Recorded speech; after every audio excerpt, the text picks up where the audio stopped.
Ok, Alexandre. Bom dia a todos. Eu sou Alexandre Valença, coordenador do Centro de Estudos. Vamos começar, então, mais uma palestra. Hoje temos a honra de contar com o professor Luiz Messina, que é presidente da Associação Brasileira de Telemedicina e Telesaúde. Eu vou passar a palavra para a Fátima Melka, para ela terminar de apresentar o nosso ilustre convidado. Obrigado. Bom dia, Alexandre, bom dia, professor, bom dia a todos. Apresentar o professor Messina realmente é uma grande alegria para mim, porque é uma pessoa que desde 2013, 2012, ele vem nos ajudando a ter a telesaúde do IPUB, e tem acompanhado bem de perto o nosso trabalho. E o professor Messina assim, uma expertise nessa área de telemedicina e telesaúde, E agora ele está à frente também da Associação Brasileira de Telemedicina, e Telesaúde.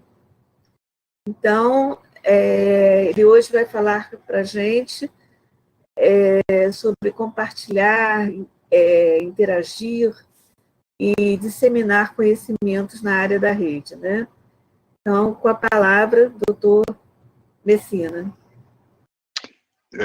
Professor Alexandre, professora Fátima, muitíssimo obrigado pelo convite. É uma honra para mim também estar aqui hoje com vocês.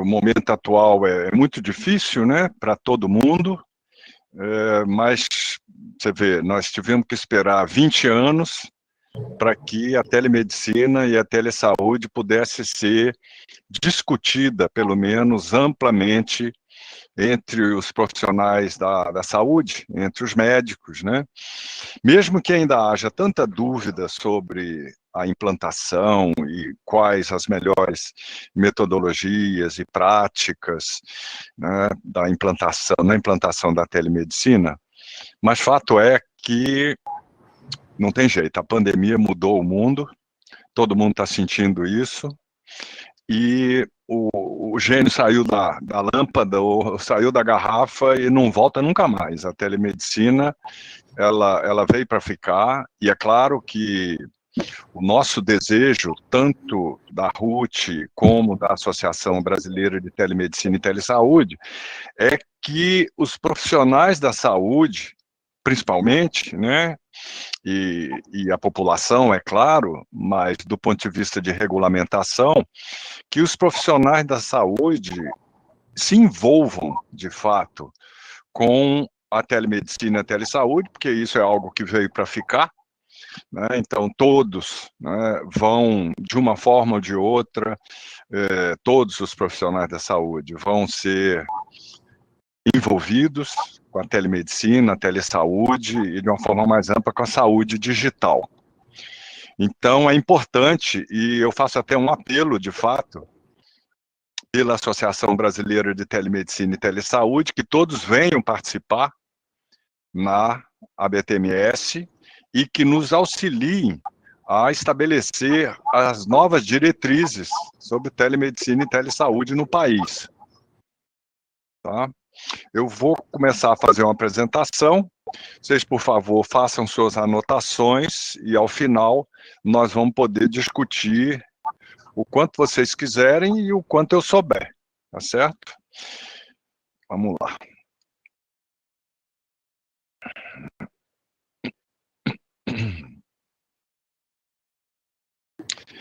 Vocês estão vendo a tela?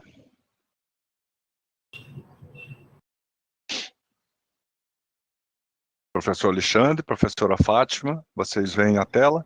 Sim, senhor. Ok, muito bem. Vamos deixar o senhor, tá? Estamos aqui com o senhor, tá? Ok. Isso, até já. Então, vamos lá. Pessoal, é uma dificuldade, já era uma dificuldade muito grande, Quando nós começamos essa prática, a Fátima citou o ano de 2012, 2013, mas, na verdade, nós já estamos atuando na telemedicina, telesaúde, eu particularmente, desde 2002, quando eu solicitei um projeto à União Europeia, de interligação, no caso, era para comprovar a eficiência de uma ultrassonografia feita no interior, em algum local no interior, e que não conseguiu um diagnóstico mais acurado, mais preciso, e solicitando uma segunda opinião, teve um apoio de um hospital. Eu estou aqui hoje, mantenho residência em Vila Velha, no Espírito Santo. No caso, nós fizemos aqui no Espírito Santo e lá no Rio Grande do Sul. E em parceria com a Alemanha, Espanha e Grécia. Isso foi em 2003 já. E também, ou seja, 4 municípios aqui no interior, fazendo as solicitações de segunda opinião ao Hospital Universitário da Federal do Espírito Santo, e no Rio Grande do Sul, também 4 municípios, fazendo as solicitações à Santa Casa de Misericórdia de Porto Alegre. Isso foi muito bem sucedido, teve um impacto importante, né? E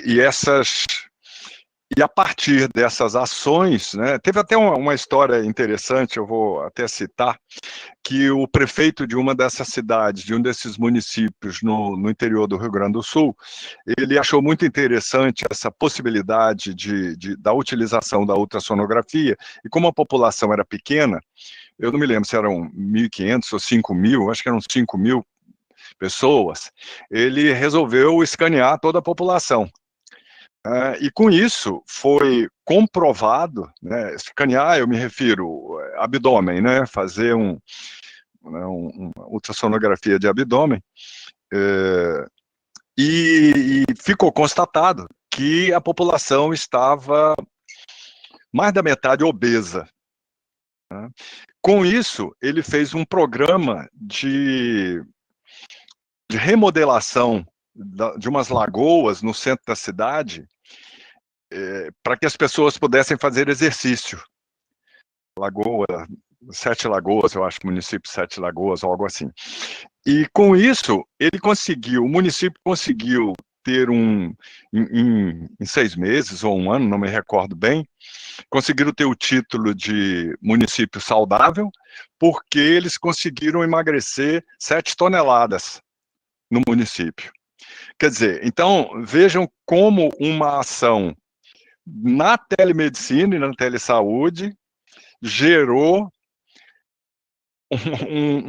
um regime de emagrecimento municipal com um ganho, né, para a cidade, porque as lagoas foram recuperadas e toda a cidade passou a ter uma maior consciência dos problemas da obesidade.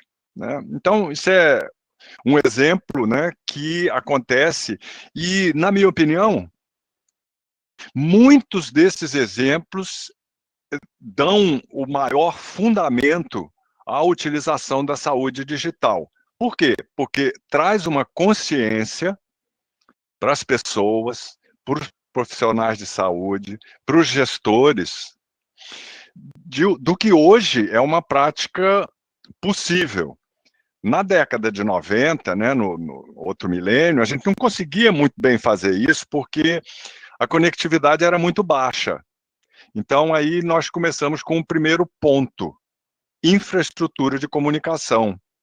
Esse é o primeiro ponto básico, porque se as pessoas não conseguem experimentar, elas não têm o gostinho, elas não sabem como é essa prática, e, portanto, nem conseguem vislumbrar outras ações que serão possíveis a partir dessas práticas à distância.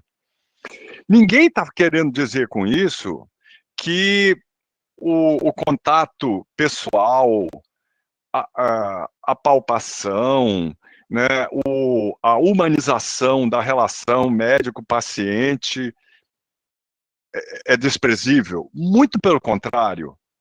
Né? O que a gente quer é fazer a humanização daquilo que é possível. É impossível, completamente impossível, em países continentais, como é o caso do Brasil. Eu vou entrar já no sistema RNP, né? Aí vocês já vão olhando conectividade, né? É impossível termos especialistas em todos os cantos. Não tem condição. E assim estão muitos países do mundo, a citar os BRICS, com quem nós temos um relacionamento também importante, porque os países do bloco dos BRICS, eles representam talvez 40% da população mundial. Você pega só China e Índia, pronto, já é, né, uma população enorme e com um país de abrangência de continental.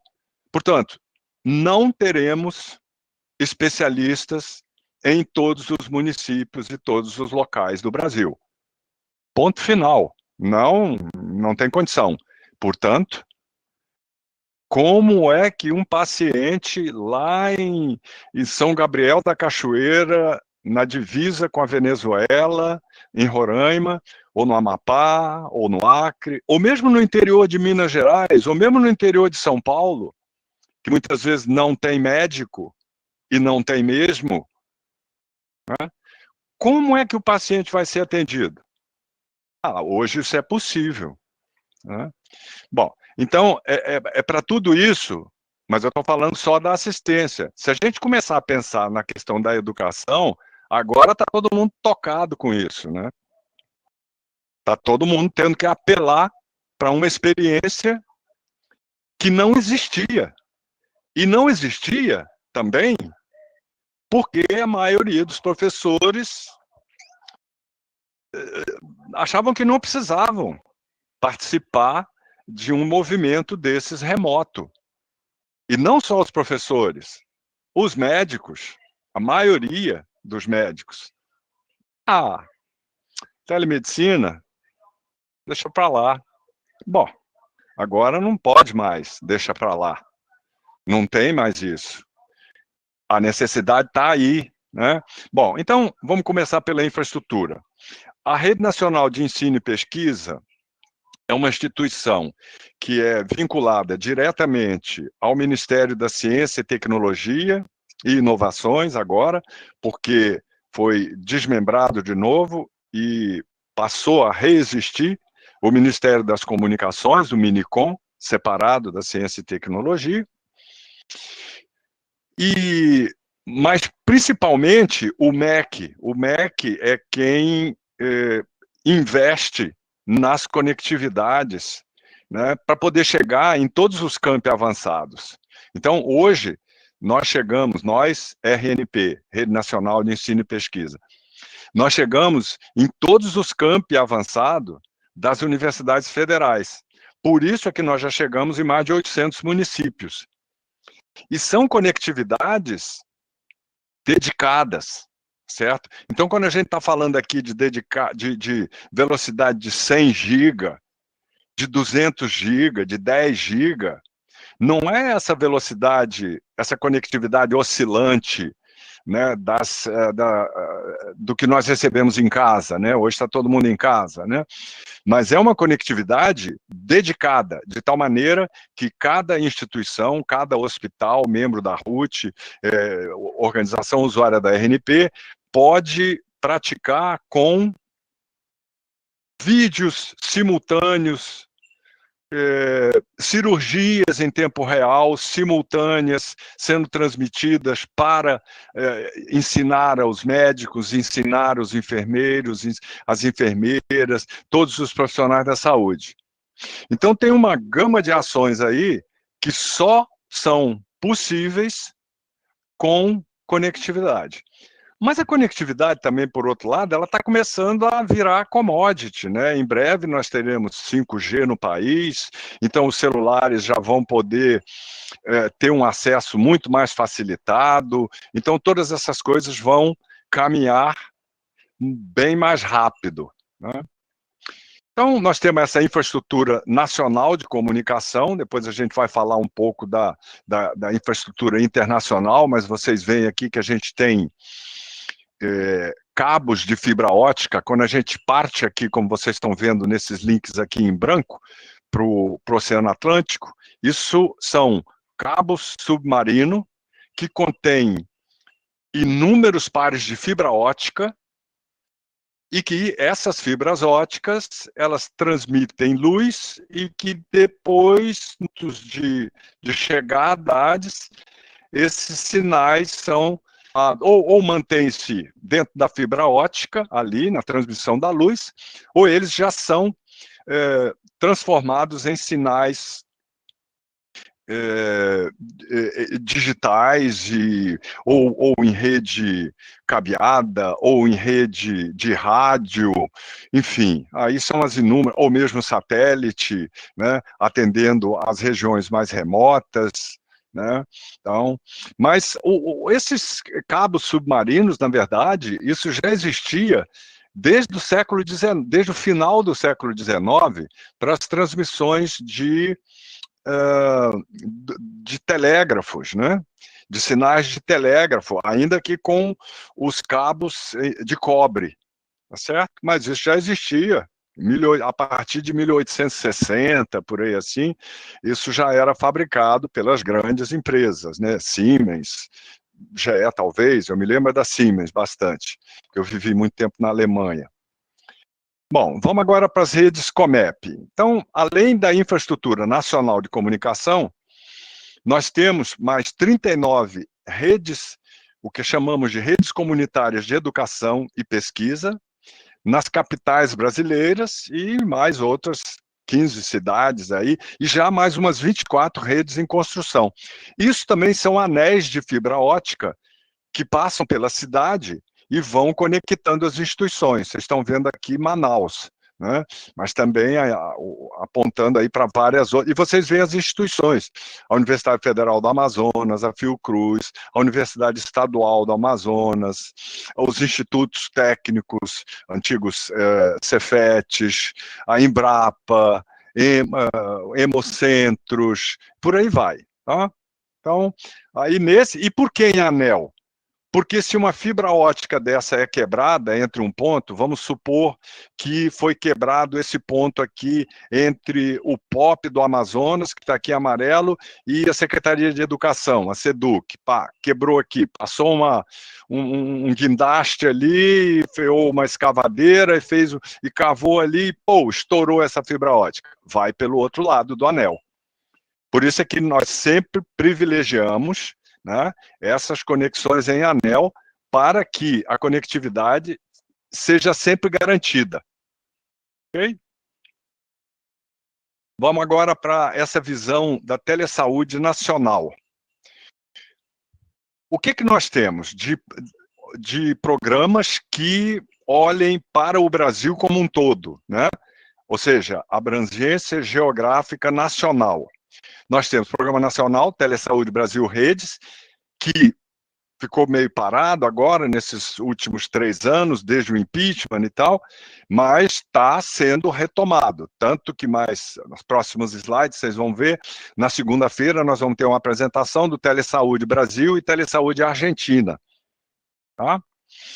E aí, ou seja, essas ações do Programa Nacional Telesaúde começaram com 9 estados, foi Amazonas, Ceará, Pernambuco, Rio de Janeiro, Minas Gerais, Goiás, São Paulo, Santa Catarina e Rio Grande do Sul.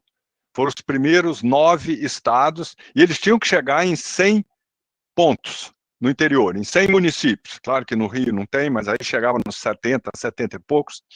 Mas foram expandindo isso, principalmente para capacitação remota.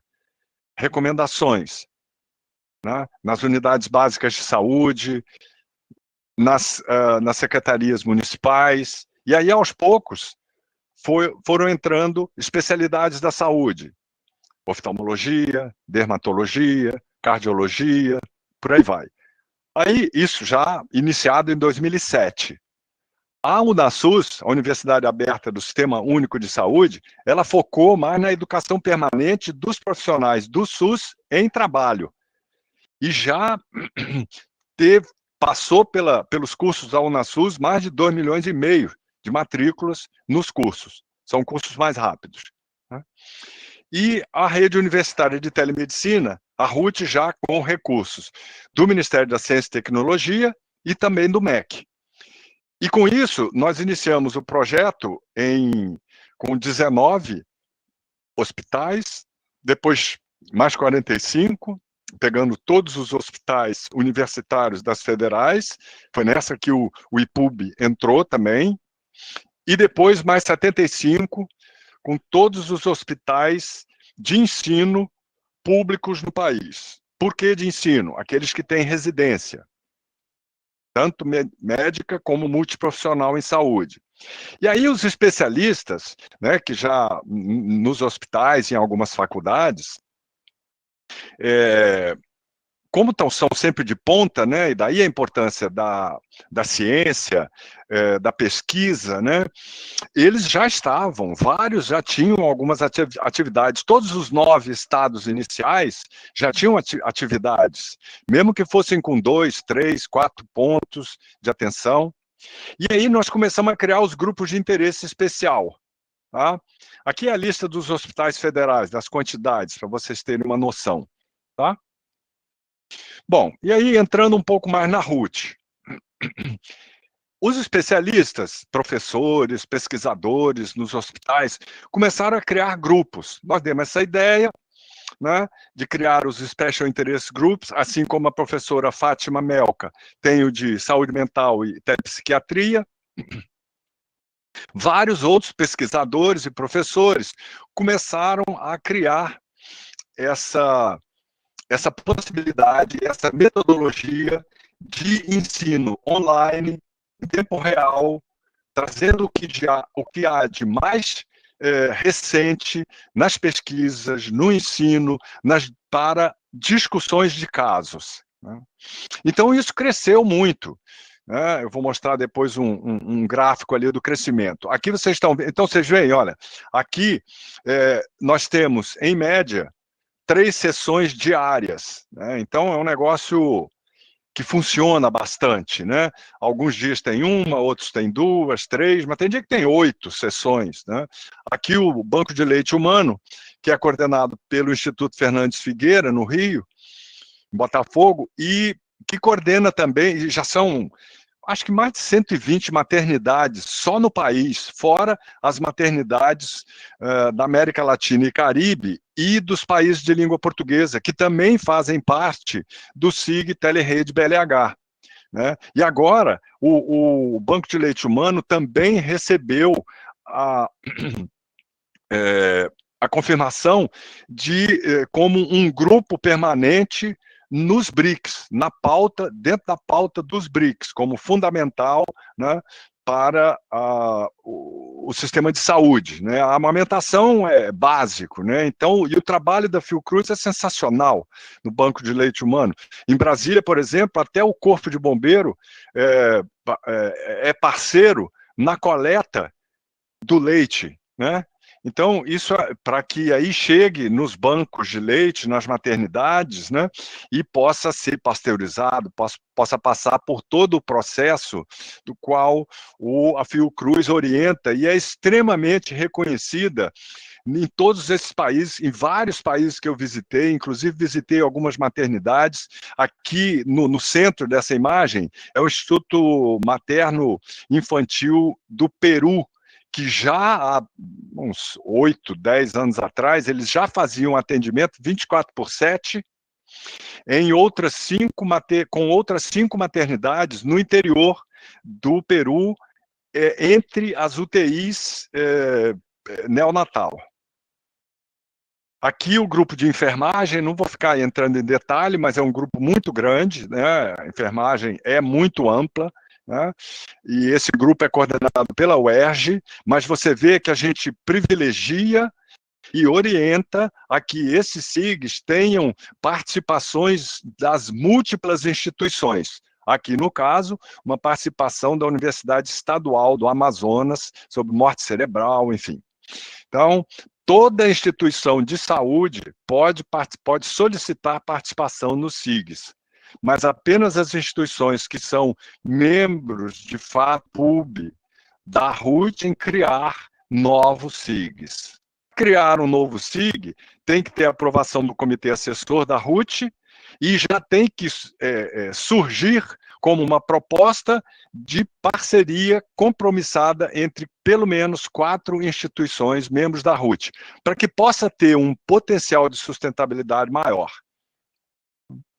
No início da pandemia, aí nós criamos o SIG Covid.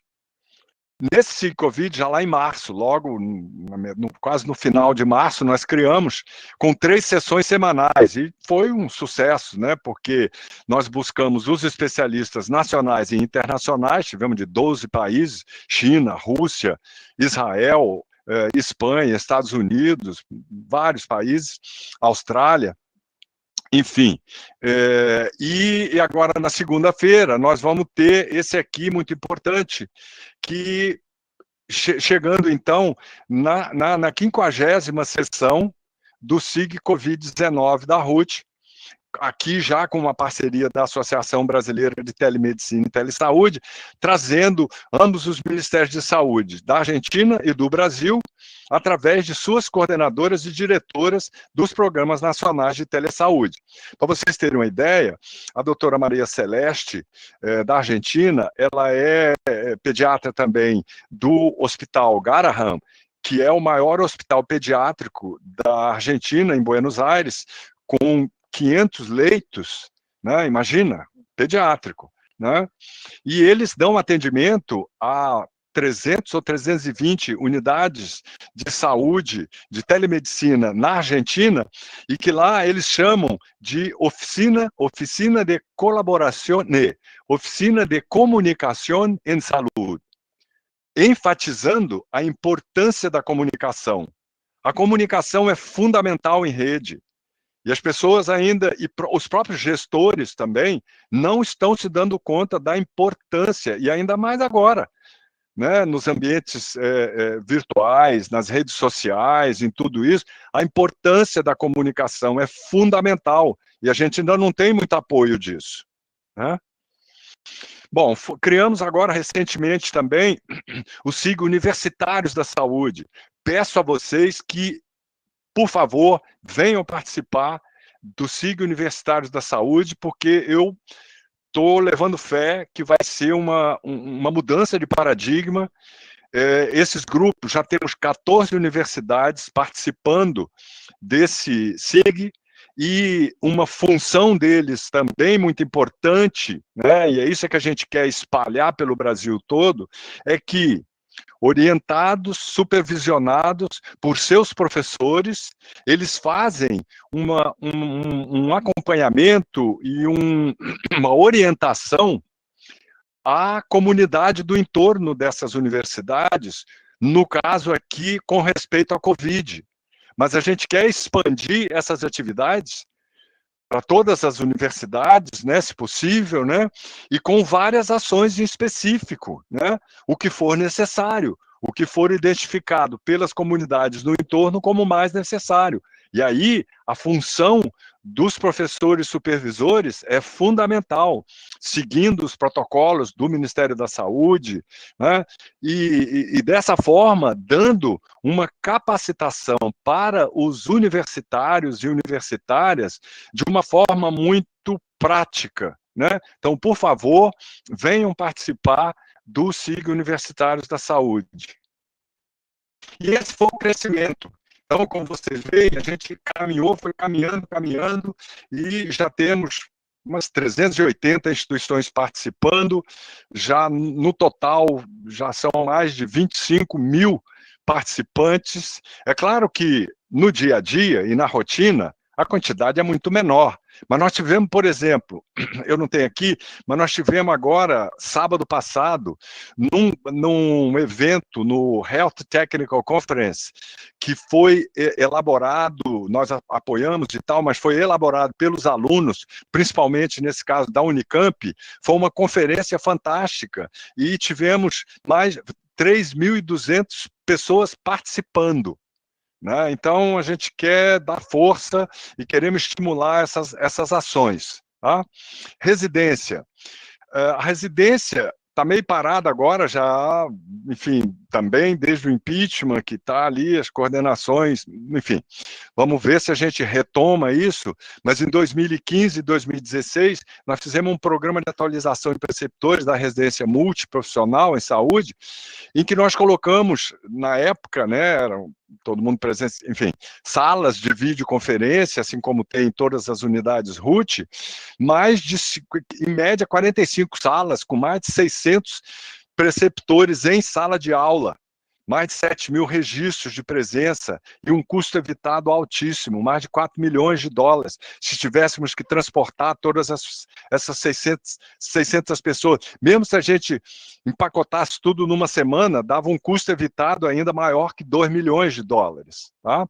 E estamos querendo ver se retomamos com essa prática, muito importante, para recomendações em tempo real, de forma síncrona, para todos os residentes a nível nacional, e após essas aulas, essas recomendações, a partir da coordenação nacional do MEC, do Ministério da Saúde, e no caso teve participação aqui do INCA também, da Unifesp e da Federal Fluminense, nesses casos aqui, os preceptores ficavam obrigatoriamente mais uma hora discutindo as questões internas relativas às recomendações da sessão acabada de ser discutida. E aí, enfim, o pau quebra, porque são questões locais a serem discutidas e resolvidas, né? Muito importante. Se a gente fala de coisas mais tecnológicas e avançadas, aí a gente parte para 4K, né, ultra alta definição, até 4K e 3D.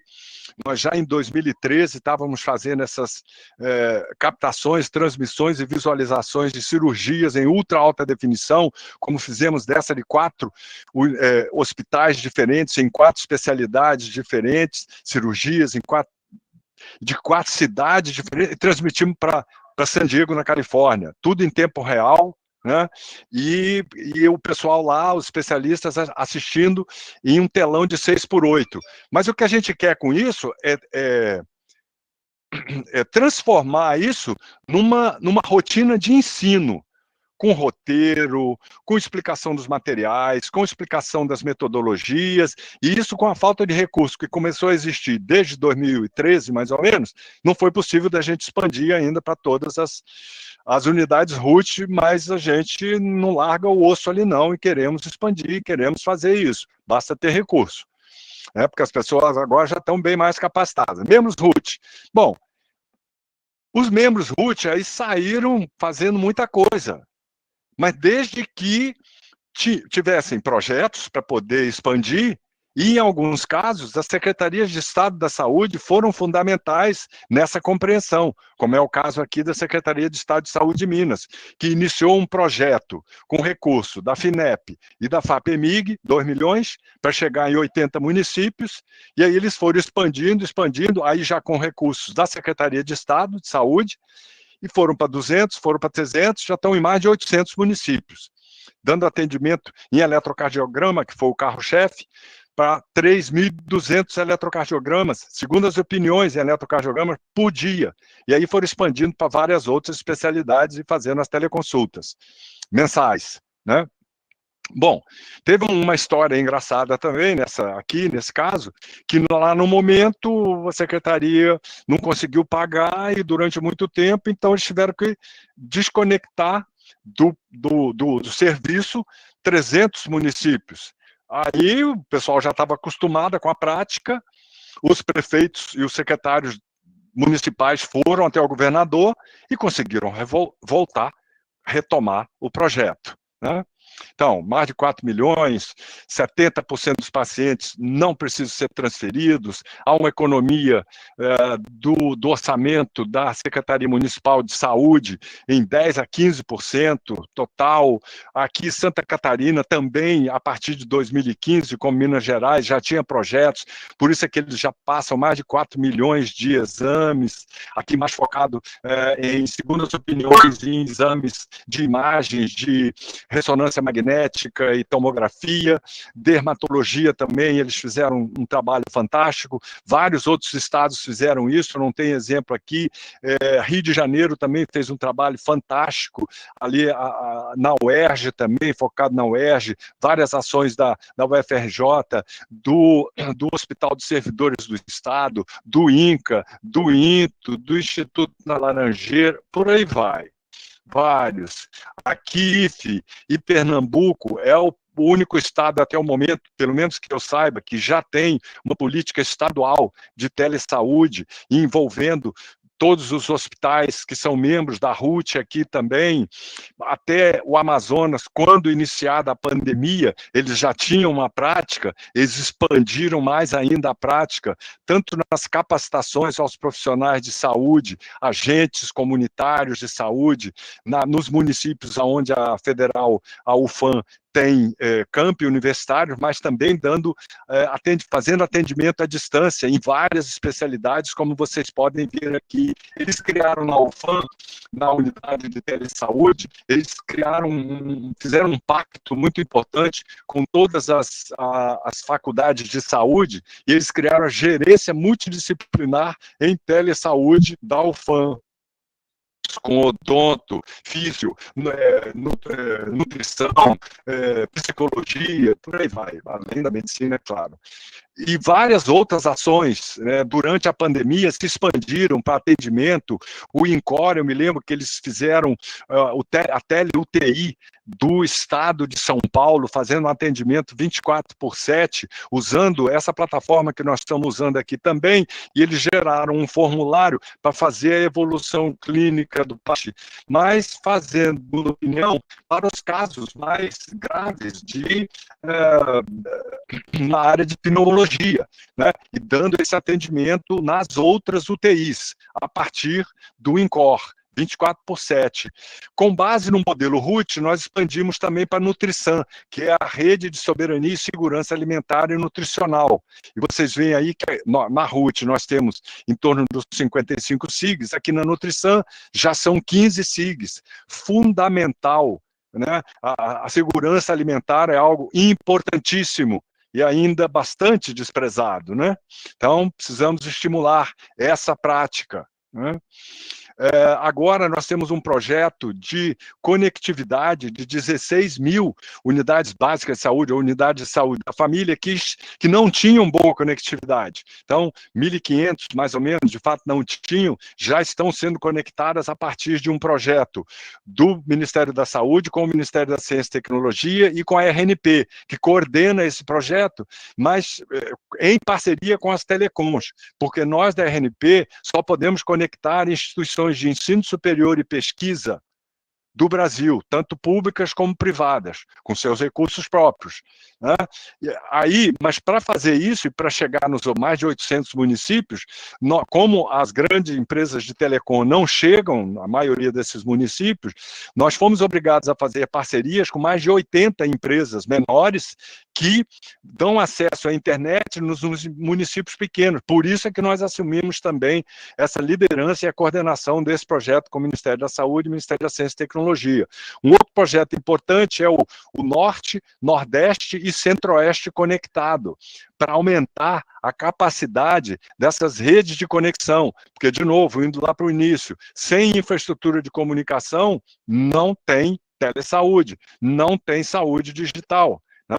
E aí, caminhando, ações internacionais, nós conseguimos aprovar a estratégia de telesaúde para os países de língua portuguesa e, em resolução, foi assinada a resolução, a partir dos 9 ministros de saúde dessa PLP, criando o grupo de trabalho da Comissão dos Países de Língua Portuguesa em telemedicina e telesaúde, e estamos atuando. Vocês estão vendo aqui um cabo submarino ligando Luanda a Fortaleza. E, na verdade, esse é o primeiro cabo submarino que liga a África às Américas. aqui nós temos pares de fibra ótica para ensino e pesquisa. Então, com isso, nós estamos expandindo essas ações com os países de língua portuguesa. Brasil, Portugal e Cabo Verde, que é um arquipélago com 10 ilhas, 9 das quais habitadas, todas 9 com serviço de telesaúde a partir da cidade da Praia, em Cabo Verde. E aí, em junho de 2018, Moçambique também inaugurou, a partir do seu Ministério da Saúde, o Telesaúde Nacional. Temos uma parceria enorme com a América Latina, porque já tivemos um projeto com 18 Ministérios da Saúde, né, da América Latina, e prosseguimos com esse projeto. Vocês vão ver logo mais abaixo, com o Japão também, uma parceria importante que já dura, acho que quase já uns 10 anos, em endoscopia, com o professor Shimizu, do Hospital Kyushu, em endoscopia. Todos podem participar. E aqui, um alerta. Acho do sucesso da telemedicina e da telesaúde é captar as demandas médicas e as demandas das áreas da saúde. Sem isso, não funciona legal. E, ao mesmo tempo, treinando permanentemente os engenheiros. Só que lá no Japão são engenheiros. Nós aqui no Brasil, quem dera, se tivéssemos em todos os hospitais, de fato, engenheiros clínicos, que pudessem dar. Temos mal e mal técnicos em informática, né? Porque os gestores ainda não se deram conta. Agora todo mundo vai abrir, né, os olhos, né? Então, aí, agora, só rapidamente, por favor, venham participar da Associação Brasileira de Telemedicina e Telesaúde, que tem um desconto enorme para estudantes de qualquer nível.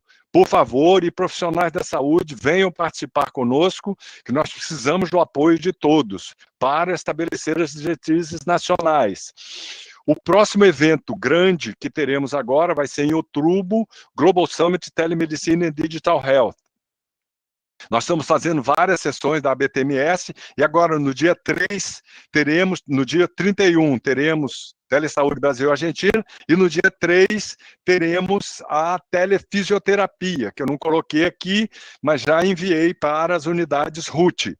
Telefisioterapia com COFITO, CREFITO 212, SARA e INTO participando. Aqui, e agora nós vamos expandir e assinar um acordo criando a RUT América Latina, através de um acordo com a Rede Clara, que é a rede acadêmica da América Latina, Cooperação Latino-Americana de Redes Avançadas, mas também com as redes acadêmicas do Brasil, México, Colômbia, Chile e Equador. Isso vai acontecer agora também na semana do dia 1º, no Tikal, livre, tá? Vai ser no dia 1º. Teremos uma ação às 14 horas do Brasil. E é isso, gente. Então, dos 17 Objetivos do Desenvolvimento Sustentável, a RNP já contribui com 8, 9, 7, sei lá, 1, 2, 3, 4, 5, 6, 7, 8. 8 objetivos, tá certo? Muitíssimo obrigado pela oportunidade. Desculpa se eu me estendi, mas a gente acaba se empolgando.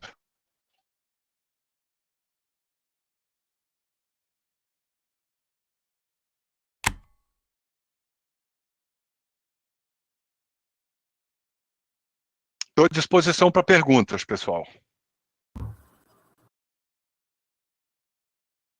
Eu já estou entrando aqui de novo, professor Messina. Quero agradecer pela brilhante palestra, professor Messina, um trabalho tão extenso, literalmente, né? Um trabalho que alcança o mundo, né? O professor Messina falou aí de vários países conectados com a rede RUT, né? Difundindo conhecimento, informações. Então, sem dúvida, é um trabalho excepcional. Professor Messina, eu vou começar trazendo uma pergunta que, na verdade, assim, é uma preocupação que alguns colegas médicos têm trazido para mim. Quando eu digo que eu estou fazendo o centro de estudos, né, eu, a Andréa Deslanes, a Fátima Melo, que estamos fazendo o centro de estudos semanalmente, e, enfim, já falamos a respeito de telemedicina no atendimento, e alguns colegas perguntam assim, mas, Alexandre, como é que fica a relação médico-paciente, né, nessa nessa coisa do atendimento virtual, né? Será que isso não é mais complicado em psiquiatria? E como você vai fazer com algumas especialidades, como cardiologia, por exemplo, que tem que fazer a ausculta do coração do paciente, ou do exame neurológico, no caso do neurologista, né? Eu queria que o professor Messina comentasse um pouco sobre essa preocupação, né, que alguns médicos têm, que fazem sentido, né? Sem dúvida, o gênio já saiu da garrafa, como muito bem disse o professor Messina, né? Mas eu acho que não podemos deixar que ele invada todos os ambientes, né? A importância do atendimento presencial continuar. Era isso. Claro. Então, professor, a relação médico-paciente, ela é fundamental, mas eu, assim, bom, desculpa, eu sou engenheiro, tá certo? Então, eu sou engenheiro eletrônico com mestrado em banco de dados e doutorado em computação gráfica, mas eu trabalho na área da saúde há 30 anos. Mas nunca como médico. Então, infelizmente, me falta, e não tem jeito, esse feeling perfeito do médico e dos profissionais efetivamente da área da saúde. Mas, de qualquer maneira, eu vou dar aqui a minha opinião. A relação médico-paciente, eu acho que ela pode até aumentar, ela pode até melhorar. Por quê? Vamos pegar alguns exemplos, né? Vamos pegar a medicina do sono, só para citar um exemplo. Um médico, amigo meu, comentou comigo que ele é consultor de uma empresa de ônibus, de transporte urbano, interestadual, ou nacional até, e tinha um paciente dele, um motorista, que ele estava muito incomodado e não se sentia bem, enfim. E aí ele começou a pesquisar e resolveu ir até a casa do paciente, fisicamente. E na casa do paciente, ele reconheceu a insalubridade, a umidade altíssima na casa do motorista. Pronto. Resolvida essa umidade na casa do motorista, o motorista passou a ficar bem. Ele não teve mais os problemas. Quer dizer, o que aconteceu aí?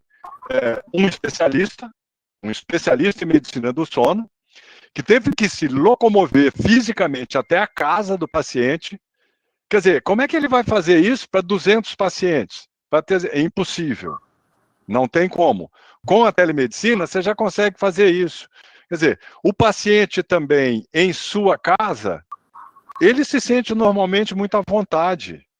Então, quando ele passar a se habituar com essa prática virtual, ele vai ter muito mais liberdade de expor, enfim, os seus lamentos, as suas demandas, as suas necessidades no seu próprio ambiente. E muitas pessoas nem devem sair de casa, né? Principalmente agora, nessa questão das doenças crônicas, né? Vários membros RUT estabeleceram, como aqui na UFES mesmo, estabeleceram umas rotinas para atendimento em casa, para que o doente crônico não precisasse ir até um hospital. Na prática da cardiologia, isso já, né? Quer dizer, o exame, por exemplo, de eletrocardiograma é um dos exames mais simples para a transmissão em praticamente qualquer banda. É claro que, aí, voltando a olhar o lado do profissional de saúde, na minha opinião, apenas o profissional de saúde é capacitado e tem a responsabilidade de dizer se ele pode fazer aquele atendimento à distância ou não. Então, por isso é que a nossa orientação principal, também da Associação Brasileira de Telemedicina e Telesaúde, é apoiar as sociedades, os conselhos de especialidades, porque são essas ações que poderão ser as suas diretrizes, as suas resoluções e a sua regulamentação. Uhum. Ok. Fátima Melco quer falar? Não estou me ouvindo, Fátima. Está sem som, Fátima. Oi? Agora está me ouvindo? Ok. Professor Messina, se me permite completar alguma coisa aqui? Eu vejo assim, eu tenho participado, né, de muitos encontros e, principalmente agora na pandemia, e não é uma questão de deixar, de ter o atendimento presencial. Não, não é isso. É ter também o atendimento à distância quando se fizer necessário. Uma coisa não exclui a outra. Não é porque existe o à distância que você vai deixar de ter o presencial. E a questão de você ser médico, né, ela não se restringe ao presencial, porque o médico, ele sendo bom médico, ele é bom médico presencial e à distância. Ele consegue trabalhar com essas duas situações. Como o doutor Messina muito bem falou, às vezes, ele entrando na casa do paciente, ele consegue ter uma visão em um minuto, assim, mais do todo que está acontecendo ali. Nós temos uma experiência fabulosa com a hanseníase, não é, professor Messina? Aqui com a nossa doutora, né? Ela melhorou muito a situação da hanseníase no todo o Brasil. A Maria Leide. Maria Leide é assim, uma grande amiga, uma grande parceira, né? E ela sempre me apoiou muito, que quando eu comecei, ela me deu a mão, né? Maria Leide também é minha conterrânea, é aqui do Espírito Santo também. Pessoa maravilhosa, né? Então, ela diminuiu muito o caso disso. Então, essa questão de se entrar para a telemedicina, para atuar dessa maneira, não é uma questão que vai deixar de ter o presencial, entendeu? Você vai ter condição de levar a outros lugares, a outras pessoas, certo? Eu quero ressaltar por que eu preciso, nós da Associação Brasileira de Telemedicina, precisamos da participação de todos os profissionais de saúde na Associação Brasileira que queiram, né, se entender um pouco melhor da telemedicina e telesaúde, justamente para que os profissionais de saúde, para que a gente possa ter uma força maior para apoiar os profissionais de saúde, tanto médicos como de todas as outras profissões, e podermos, então, interagir com o governo, com o Congresso Nacional, com o Conselho Regional de Medicina, com os conselhos de classe, para que não haja essa comercialização barata da telemedicina e da telesaúde. Professor Messina, só mais uma coisa. Quem sabe o Centro de Estudos agora não tem, né? Já está todo formatado. Mas quem sabe a gente consegue trazer o Dr. Shaolung, nem que seja uma gravação, para ele conversar com os médicos, né? Profissionais de saúde, e tocar mais nesse ponto. Quem? Fátima? Shaolung. O Shao. O Shao. Sim, claro. Ele é maravilhoso. Claro. Ele já foi presidente, ele foi o primeiro ou segundo presidente da Associação Brasileira de Telemedicina e Telesaúde, isso lá em 2004. Eu tive com ele agora no Samaritano, esse ano ainda, logo no início, e ele explicou bem essa situação. Eu acho que para a nossa clientela isso seria muito bom. Né? Vamos tentar um extra aí, uma coisa extra. À vontade. Se precisar, eu falo com ele. Ele é amigo. Se a gente conseguir trazê-lo, né, um dia, nem que seja em outro tipo de evento, né, doutor Alexandre? Com certeza, será ótimo. Muito esclarecedor, tá? Obrigada. Ele virá com prazer. Na verdade, temos centro de estudos, né, Fátima? Agora, nesse período da pandemia, a gente está com o centro de estudos e a SAMP, online, né? Continuam as duas coisas. Tem uma pergunta aqui, eu não entendi tão bem, vamos ver se o professor Messina consegue entender. É da Verônica Alves. O SIG tem limite mínimo de duração para estar disponível para curso de atualização? A solicitação é feita como para abrir uma SIG? Não entendi muito bem, não sei se o professor... Olha, eu vou colocar aqui em tela, você me dá a apresentação de novo, para que eu possa mostrar aqui na tela já onde é que a pessoa deve entrar, né? Só um instante. Pois não, professor. Aqui, ó. Tá vendo aí? Tá vendo a tela? Sim, estamos vendo a tela. Ok, então, entrando aqui, você entra aqui em procedimentos, tá aqui, procedimentos, e aqui em procedimentos vocês vão ver todos os procedimentos RUT, manual da RUT e tudo. E aqui aqui ó, procedimento de participação em SIG, tá vendo? É só entrar aqui e fazer a sua solicitação de participação nos SIGs da RUT. E aqui o procedimento de criação de SIG. Agora, para criar um novo SIG, de novo, tem que ser uma instituição membro da RUT e tem que ter a parceria, o compromisso com pelo menos entre 4 instituições membros da RUT. Ok? Eu espero ter respondido. E os SIGs, eles têm pelo menos uma agenda mensal, mas podem ter agendas semanais, como é a força aí do professor Alexandre e da professora Fátima Melka, né, que já são sessões semanais, né, e é um SIG fantástico. Professor Alexandre e professora Melka, vocês estão de parabéns. E muito obrigado pela contribuição toda aqui na RUT, fundamental. E a professora Andréa também está nessa. Ah, pois, então pronto, professor Andréa. Muito obrigado. E a nossa informática, né?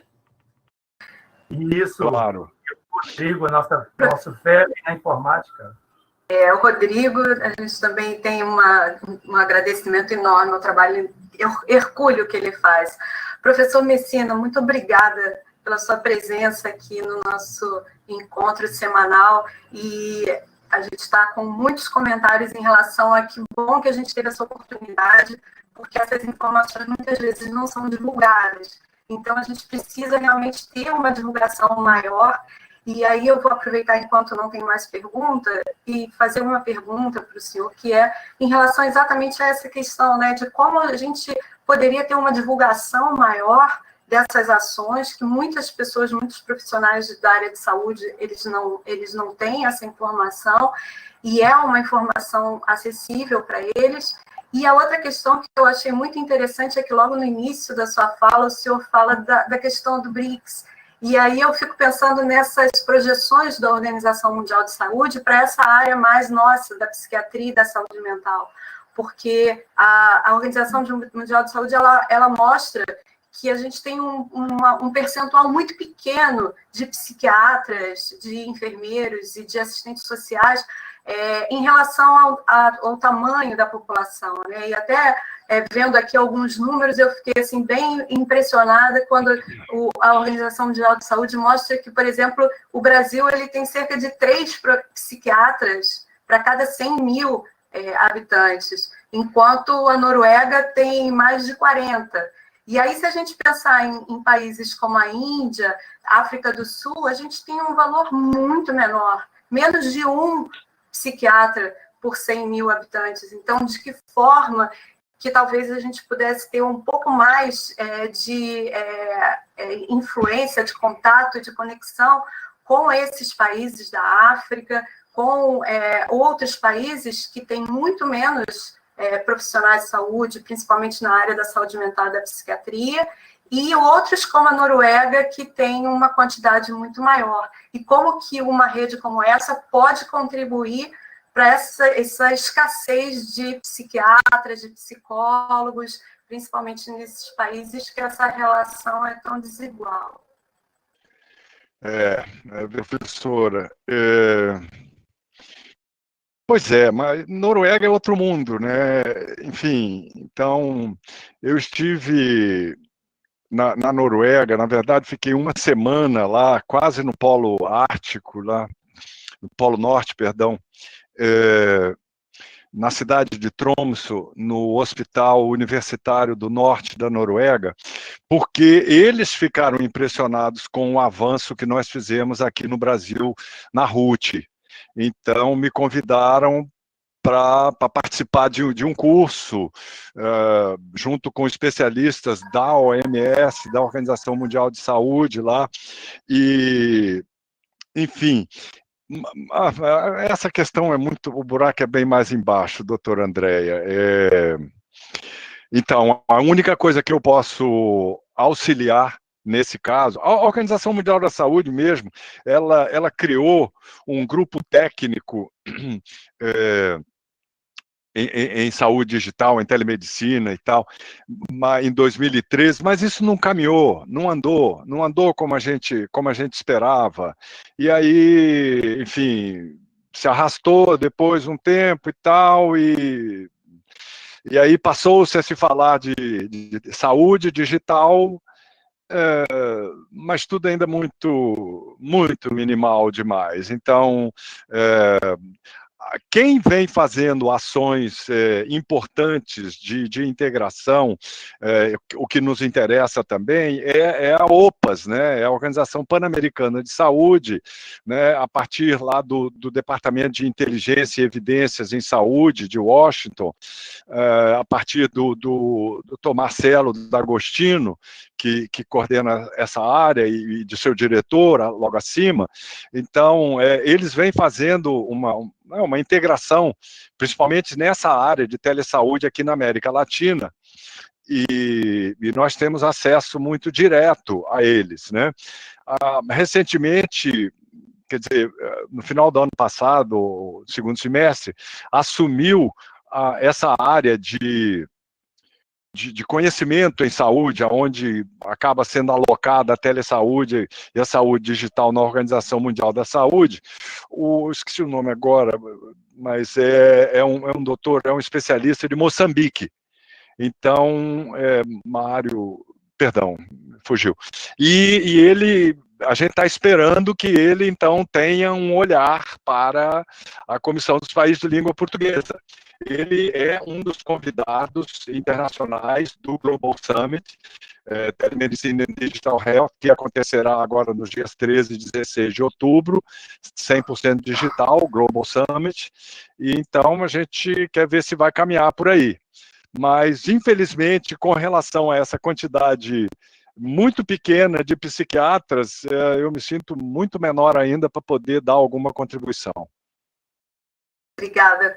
Você já dá uma contribuição enorme, com certeza. Com certeza. Ok. Então... Tem algumas perguntas aqui, eu vou passar para o... Pois não.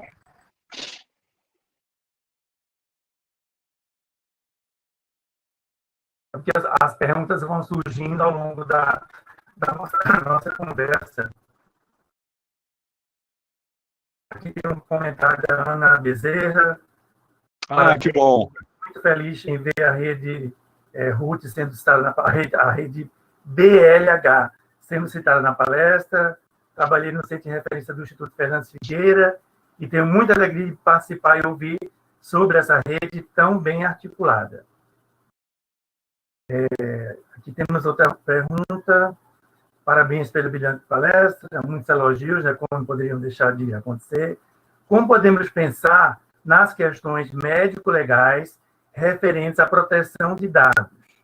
Alguns dispositivos têm disponibilizado plataformas com finalidade de proceder no âmbito privado, né? Então, essa pessoa está preocupada aqui com a questão da privacidade.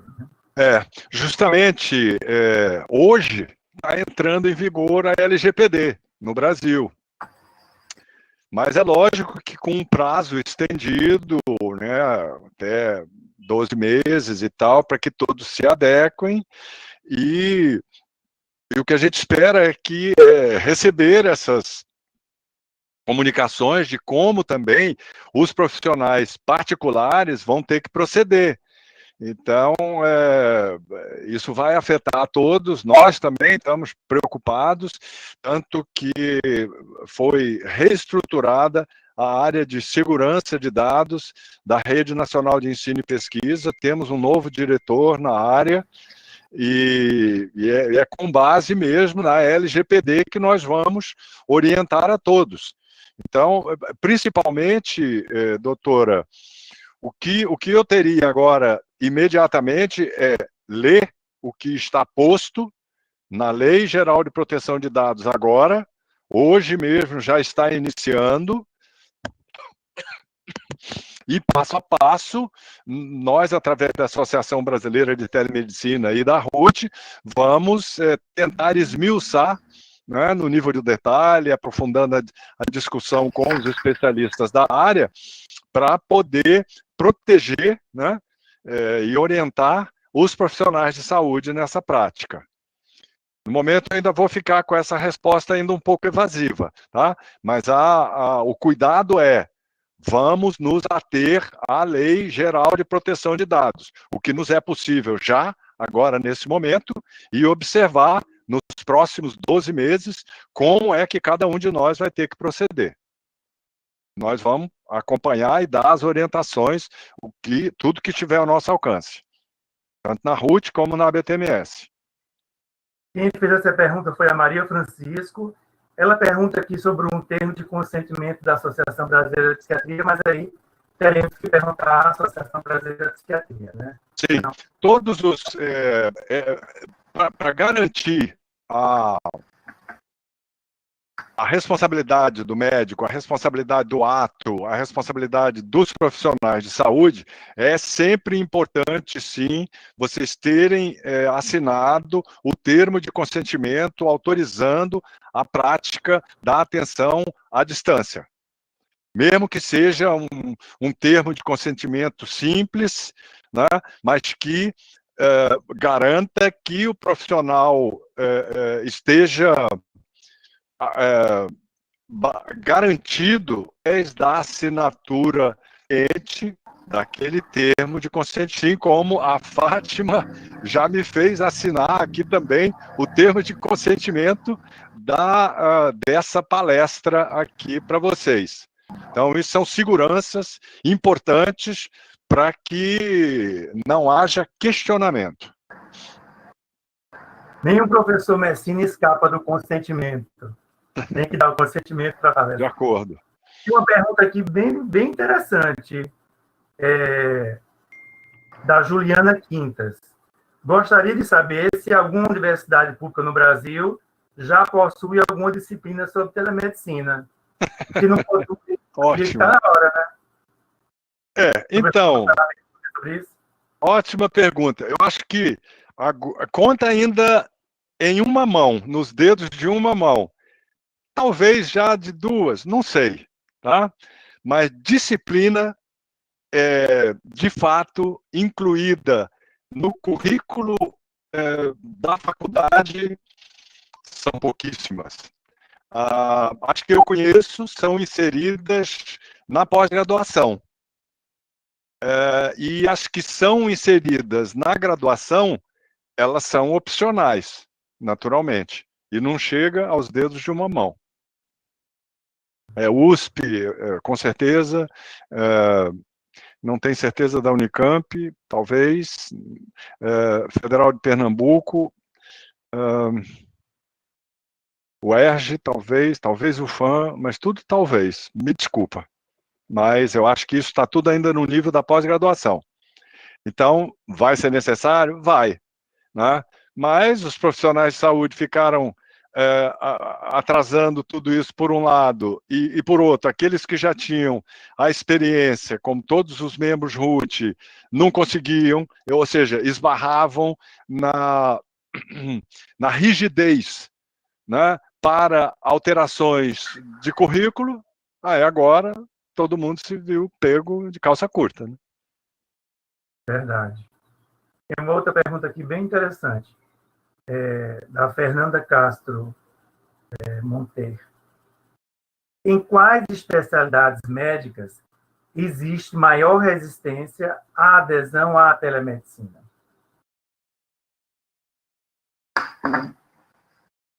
Eu não vou conseguir lhe responder. Adoraria conseguir lhe responder. Veja, a lei vigente hoje é a lei da pandemia. Tipo, um vale tudo, né? A lei anterior, perdão, não havia lei anterior. O que havia, né, e o que permaneceu válido até antes da pandemia era a regulamentação 1643 de 2002 do Conselho Federal de Medicina, quando não existia nem Facebook, nem WhatsApp, nem nada disso.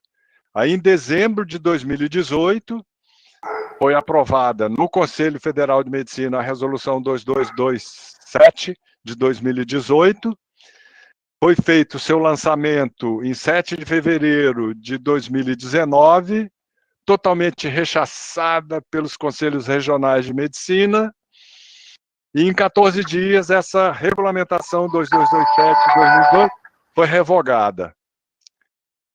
E aí, quer dizer, começou o confronto, de fato, e o chamado à discussão para a telemedicina e a telesaúde. Então, eu costumo dizer, já desde lá de fevereiro de 2019, que aí sim, a telemedicina e a telesaúde começou a fazer parte da pauta dos médicos e dos profissionais de saúde para começarem a querer entender e discutir. Eu me lembro que ainda lá naquela época, talvez janeiro de 2019, né, eu fui fazer uma consulta com um médico e aí eu comecei a puxar um pouco dele sobre a telemedicina. Você está sabendo da telemedicina e tal? Olha, estou sabendo sim e não sou de acordo, hein? Falei, é mesmo? E você já leu a resolução? Não li. Como é que você pode não ser de acordo se nem a resolução você leu? Aí ele parou assim, ué, o que você sabe disso? Aí eu comecei a falar um pouco da minha experiência de 20 anos na área de telemedicina e telesaúde. Então, as especialidades, elas estão agora se preparando, então agora recentemente a fonoaudiologia, ela já tem uma resolução. Agora, recente, deve ter 3 dias, 4 dias ou uma semana, a fono. O Conselho Brasileiro de Cardiologia, não sei se já tem uma resolução, não sei se tem uma regulamentação, mas tem uma diretriz, deve ter uma resolução. A psicologia já tem essa regulamentação há muito tempo, né? Há algum tempo. Então, as especialidades estão tendo esse trabalho agora de avaliar, e é aí que a Associação Brasileira de Telemedicina está tentando ajudar, convocando todas para conversar e para fazer apresentações sobre as suas visões sobre a telesaúde. Então, cada especialidade, cada conselho, cada associação vai ter que se posicionar. Muito bem, a teleconsultoria, ou seja, entre 2 médicos, um atendendo o paciente e o outro à distância, isso já é possível desde a própria resolução de 2002, né? O que se está debatendo agora é como poderá ser feita a teleconsulta, ou seja, do médico direto com o paciente. E ainda está em discussão. A minha opinião é que existem situações que a telemedicina vai poder apenas orientar. Digamos, o paciente está com a dor abdominal. Ele vai fazer uma consulta e o médico vai dizer, se dirija a um hospital, porque você vai ter que ser examinado. Eu não sei se essa sua dor abdominal, o que é, e o médico vai pensar, pode ser uma massa, pode ser uma apendicite, aí ele vai ter que examinar o paciente, né? Mas, nesse caso, a telemedicina também foi importante porque ela orientou a pessoa a comparecer a um serviço, né? Talvez a pessoa quisesse tomar apenas um analgésico e aquela dor ia permanecer, ou o problema se fosse um tumor, por exemplo, né? Então, tem casos que o médico vai poder orientar, e eu acho que isso já é uma grande coisa, né? Uma grande preocupação, principalmente dos médicos, é essa questão da comercialização, né? Como é que vai ser isso, assim, Sim. solto? E quem vai estar atendendo de fato? Quem é o médico que de fato está atendendo? Certificação digital dele, é ele mesmo, né? Então, enfim. Agora, outras questões, né? Por exemplo, você está com uma lesão, eu estou com uma lesãozinha aqui, enfim, aí eu fotografei, mas qualquer um pode fotografar? Qualquer imagem vai ser aceita pelo médico? Com certeza não, mas algumas vão, né? Dependendo da luminosidade, né? Da clareza daquela foto, né? Aquela imagem, o médico vai poder olhar e dizer, ah, não, isso é simples, ou não, opa, pera lá, preciso de um exame. Enfim. Tem mais uma pergunta aqui, talvez seja a última, da Carolina Bianchini. Por gentileza,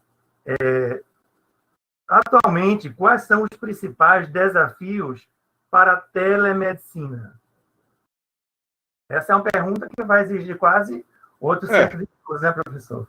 Vai de A a Z, né? Porque o primeiro desafio, de novo, começa com a... Quer dizer, se a gente for falar de uma questão prática, o primeiro desafio começa na conectividade. Se não tiver conectividade, nada vai acontecer. Mas o grande desafio começa, eu acho que quer dizer, na capacitação dos médicos, na capacitação dos profissionais da saúde, para que eles possam entender melhor o que é possível, o que é viável, como nós podemos fazer esse procedimento. Então, vamos ter que ter capacitações várias e permanentes e orientações para toda a classe da saúde, até que os médicos consigam, e médicos profissionais consigam ficar mais à vontade, né? Compreendendo melhor essa prática, né? Que não passa mais enfim, é uma modalidade de atendimento, né? E como é que você vai se sentir à vontade, você e o paciente, né? Como é que os dois lados vão se sentir à vontade com essa nova modalidade de atendimento? Então... Sem dúvida. Um tema muito complexo, né, professor? A gente poderia ficar aqui o dia inteiro com dúvidas, com questões, né? Mas, enfim, eu quero agradecer ao professor Luiz Messina pela brilhante exposição, tão esclarecedora, né? E também pedir para que ele fique um pouco mais, porque vai haver interação dos alunos do programa de pós-graduação em Psiquiatria e Saúde Mental do IPUB com o professor Messina. E, na próxima semana, nós vamos ter a professora Ana Cristina Figueiredo com o tema O Singular e o Coletivo na Perspectiva da Psicanálise, por uma política do não todo. Então, mais uma vez, agradecendo ao professor Messina e, enfim, espero poder recebê-lo em outras ocasiões, né, para ele nos enriquecer com esses conhecimentos tão importantes da telemedicina. Muito obrigado, professor. Um prazer. Alexandre, você acha que eu preciso ficar aqui, professor Alexandre, ou já estou liberado? Deixa a Fátima Melca responder. Ok. Professor, nós pediríamos ao senhor que ficasse mais um pouquinho, se o senhor puder, porque os alunos do mestrado e doutorado da professora Andréia, né, eles gostariam de interagir um pouquinho com o senhor. Pode ser? Pode ser. Obrigada, professor. Um abraço, professor. Muito obrigada, professor. De bom. Mas nós vamos ficar aqui, né? A gente fica